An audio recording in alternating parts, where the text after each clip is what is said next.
এবং সব জায়গায় তারা বলা যায় যে 5 রেটিংয়ে 5ই পেয়েছে আমার কাছে এখন পর্যন্ত। একটা কথা বলে শেষ করি, কারণ দুপুরের মতোই হয়ে গেছে, আমারও পাবলিক হিয়ারিং আছে। এগিয়ে গেছে, দুইটা ভালো বিল্ডিং আছে, এরপরে এই মঞ্চটাও হয়েছে।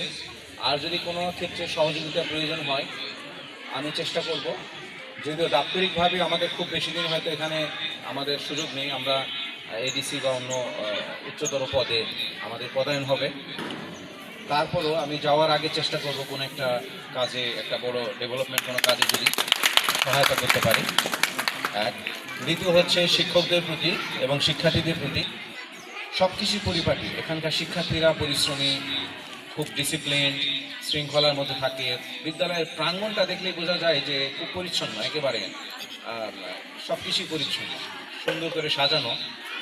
সব কিছু পরিচ্ছন্ন হওয়ার পরে নিড অ্যানালিসিস করে প্রয়োজন বা চাহিদা এবং পরিকল্পনা গ্রহণ করতে হবে।